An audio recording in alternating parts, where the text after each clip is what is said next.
Buka Al-Baqarah ayat 151, paling kanan sebelah bawah. Kama arsalna fikum rasulan minkum. Kami kabulkan nih, kami utus seorang rasul dari kalangan kalian. Yatsdu alaikum ayatina, 1. Wa yuzakkikum, 2. Wa yu'allimukumul kitaba, 3. Wal hikmah, 4. 5. Wa yu'allimukum ma lam takunu ta'lamun. Kemuliaan Nabi Muhammad sallallahu alaihi wasallam diminta 4, dijawab 5. Nabi Musa menghadap ke Firaun untuk berdakwah. Berdoa, Rabbi shrahli sadri wa yassir li. Ya Allah, mohon lapangkan hatiku. Kalau dicela aku bisa menerima. Sabar aku, mudahkan urusanku. Nabi Musa itu kurang apa? Nabi Rasul dekat dengan Allah. Berdoa kepada Allah, dikabulkan. Nabi Muhammad belum berdoa, turun ayat. Musa minta Rabbi syrahli. Nabi Muhammad belum minta alam nashrah laka sadrak. Perhatikan. Nabi Musa, Rabbi syrahli sadri. Ya Allah, lapangkan hatiku. Lapangkan jiwaku. Ya, minta dikabulkan. Nabi Muhammad belum minta turun ayat alam nashrah laka sadrak. Musa minta wa yassir li amri, dikabulkan. Nabi Muhammad gak minta turun ayat wa nuyassiruka lil yusra. Nabi Isa alaihissalam jaraknya 600 tahun sebelum kedatangan Nabi Muhammad SAW, sama. Bahkan sebelum lahir sudah ngasih kabar gembira kepada umatnya. Buka Quran surah 61 ayat ke-6 itu, paling kiri sebelah atas. Wa mubasysyara bi rasulin ya'ti min ba'di ismuhu Ahmad. Ngasih kabar ke umatnya, saya kasih kabar gembira ya, akan datang kabar gembira. Ini hukum dunia mengatakan kabar gembira itu dikasih tahu kalau bayinya sudah lahir. Ini bayinya belum lahir, 600 tahun sebelumnya udah ngasih kabar gembira. Ginilah, antum misalnya, maaf ya. Siapa nama? Akbar, Masya Allah. Akbar apa? Saya panggil Muhammad Akbar Firdaus. Pakai awalan ya, jangan tunggal. Akbar, Muhammad Akbar Firdaus. Saya panggil tiga-tiganya bagus lah. Saya panggil Muhammad misalnya ya. Firdaus, Akbar Firdaus. Saya panggil Firdaus sajalah. Firdaus, Masya Allah, ngasih kabar ke temannya. Siapa namanya? Fajri, Masya Allah. Fajri, Alhamdulillah, saya punya anak. Siapa namanya? Muhammad. Gimana anaknya? Nanti setelah menikah. Kira-kira gimana respon antum? Di mana-mana orang ngasih kabar gembira, lahir bayinya ngasih kabar gembira. Ini saking mulia Nabi Muhammad SAW, saking mulianya belum lahir sudah ngasih kabar gembira. Saking senangnya dengan kedatangan Nabi Muhammad SAW. Padahal 600 tahun sebelum datang. Saking bahagianya Nabi Isa mengatakan pada umatnya, Nabi Isa, Mesia, Yesus mengatakan pada umatnya, akan datang Rasul setelah aku. Aku Nabi, aku Rasul, tapi setelah aku akan datang Rasul yang sangat mulia. Ismuhu Ahmad. Gembira padahal belum lahir. Anda bayangkan, Nabi Isa itu Nabi, Rasul. Lahirnya luar biasa, wafatnya luar biasa. Naik ke langit kemudian diangkat dengan cara yang sangat luar biasa. Nabi belum lahir sudah gembira. Ente siapa? Nabi bukan, Rasul juga bukan, surga belum ada jaminan, amalan masih berantakan, hisab menegangkan, nggak ada kegembiraan di hadapan Nabi Anda Sallallahu Alaihi Wasallam. Itu siapa? Dia aneh kalau ada orang yang nggak gembira. Nabi Rasul ya gembira, masa antum bukan Nabi bukan Rasul nggak gembira? Paham ya? Tuh, awas.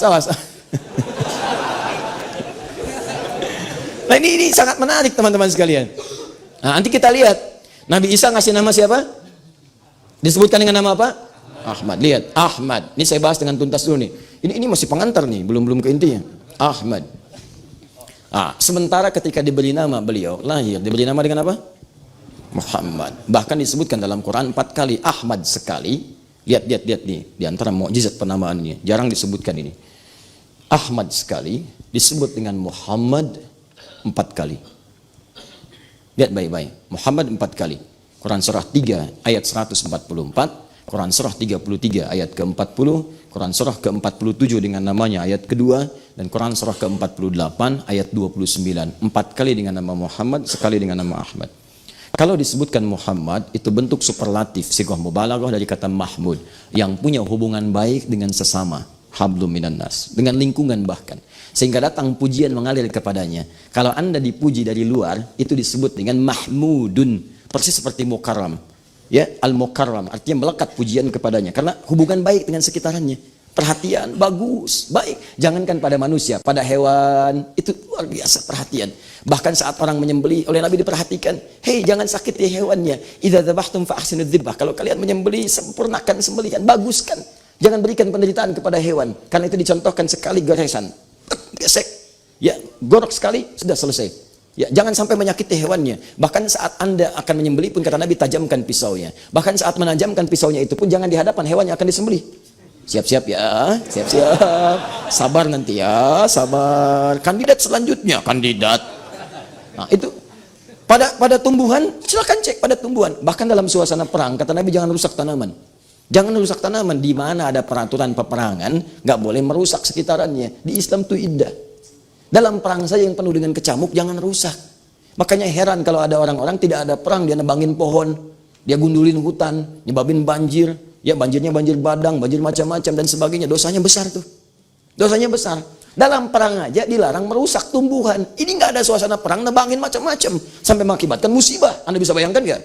Dosanya besar.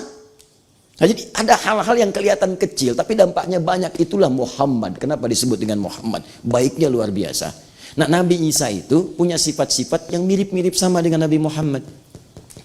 Apa sifatnya? Sama-sama punya ajaran kasih, punya ajaran sayang. Lewat dengan muridnya di samping sungai. Begitu lewat, muridnya mengatakan, guru, itu bangkai binatang itu bau sekali.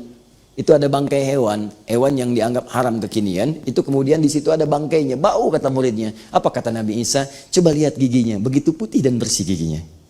Kata muridnya, guru, kenapa engkau berkata seperti itu? Jadi muridnya melihat, mencium baunya, Nabi Isa melihat putih bersihnya. Kata Nabi Isa, demikianlah manusia, dia hanya akan mengeluarkan apa yang ia fikirkan. Kalau pikirannya kotor, yang keluar yang kotornya. Kalau pikirannya bersih, maka yang keluar adalah kalimat kebersihannya. Saat orang lain memikirkan yang buruknya, Nabi Isa saking kasihnya memikirkan yang baiknya. Nabi Muhammad luar biasa. Jadi Nabi Isa luar biasa, punya dua sifat yang sama. Karena itulah ketika menyebutkan Nabi yang terakhir yang lahir nanti, beliau menyebutkan bukan dengan nama Muhammad, karena saat itu banyak menduga Nabi Isa itu Nabi terakhir. Maka beliau kemudian sampaikan, saya bukan yang terakhir itu nanti yang paling hebat dibanding nabi-nabi sebelumnya. Dia punya sifat kedekatan dengan Allah jauh dari nabi-nabi sebelumnya.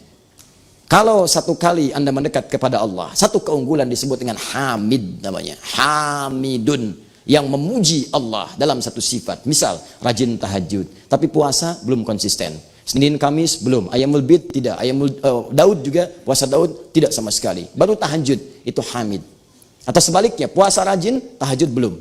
Tapi kalau tahajud dikerjakan, maaf, puasa dilakukan, sedekah yang paling bagus, yang paling mulia, maka berubah jadi bentuk superlatif. Dari Hamid jadi Ahmad. Kenapa beliau disebut Ahmad? Karena sifat kedekatannya dengan Allah luar biasa. Silahkan cek sedekahnya, tak tertandingi. Kesaksian Ibnu Abbas, kalau sudah masuk Ramadan apalagi masa pemberiannya Nabi seakan-akan tak terhentikan. Kasih, kasih, kasih. Dan hebatnya bagaikan angin yang bertiup dengan sepoi-sepoi. Ngasihnya tuh enak, lembut, nyaman. Ya kan ada orang ngasih tuh kadang-kadang ngasih tapi mukanya nggak ngenakin. Ya tidak. Ini Pak, silahkan ambil. Aduh Pak, terima kasih. Nggak apa-apa, itu kan hak Bapak infak. Bapak kan miskin. Nabi tahajudnya silakan cek Al-Bukhari nomor hadis 2008 sampai 2010. Sampai kata Sayyidah Aisyah, sampai terseduh mengatakan sampai bengkak-bengkak kakinya. Padahal beliau madmun bil jannah, dijamin surga, maksum minal maksiyah, dijaga dari maksiat. Ditanya kenapa mesti begini? Apa jawabnya? Santai aja. Afala akunu 'abdan syakura? Apa enggak boleh aku menjadi hamba yang bersyukur dengan semua nikmat itu? Enggak tertandingi. Enggak tertandingi. Bacaan Qur'annya, tilawahnya, murojaahnya, sampai murojaah dengan malaikat, murojaah dengan sahabatnya. Ibnu Mas'ud tolong bacakan ayat ini, ya Rasulullah, ayat itu kan turun pada Anda. Apa tidak boleh aku mendengar dari yang lain? Masih tidak gengsi mendengar dari yang lain. Bacakan, dengarkan. Itu luar biasa. Semuanya terkumpul pada beliau. Kemuliaan, kedekatan dengan Allah. Makanya disebut orang paling takwa yang pernah hadir di bumi. Karena dekatnya dengan Allah, maka dinamai dengan Ahmad. Ingat, semua nama yang melekat pada Nabi Muhammad mulia. Bentuknya sifat, bukan zat. Kalau zat, itu untuk membedakan satu dengan yang lainnya. Fajri, yang nengok Fajri. Bukan Muhammad Akbar. Untuk membedakan, ketika saya panggil si A, yang nengok si A. Bukan yang lain.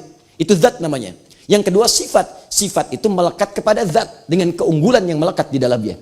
Jujur sifat, sabar sifat, baik sifat. Nama Nabi Muhammad dengan izin Allah yang melekat kepadanya semuanya sifat, bukan zat. Kenapa? Untuk menunjukkan keabadian, kemuliaan sifatnya sehingga bisa diteladani dalam setiap waktu. Sifat yang terus berjenjang diteladani setiap waktu disebut dengan uswah namanya. Maka turun Quran surah ke-33 ayat 21. Laqad kana lakum fi Rasulillahi uswatun hasanah. Ini dari segi penamaannya. Lahirlah sosok disebut dengan Muhammad, disebut dengan Ahmad. Saya tidak akan bercerita sampai kedalamannya, terlampau panjang kalau kita bahas. Singkatnya, sosok ini jadi inspirasi dari semua tahapan kehidupannya. Dari kecil jadi teladan, saat pemuda jadi Al-Amin, saat jadi nabi semua terkumpul kemuliaan pada beliau. Sampai sebagai seorang ayah teladan, sebagai seorang suami teladan, seorang kakek teladan, seorang pemimpin teladan, seorang yang pernah berbisnis teladan, seorang yang pernah berdagang teladan. Semua aspek kehidupan terkumpul miniaturnya kepada kehidupan beliau. Dan hebatnya, semua yang bergabung dengan beliau, belajar dari beliau, juga jadi teladan dalam kehidupannya. Jadi kalau Anda jadi sosok apapun, tinggal cek profesi Anda apa, lihat pada kehidupan Nabi. Sederhana, ikuti jadi teladan Anda.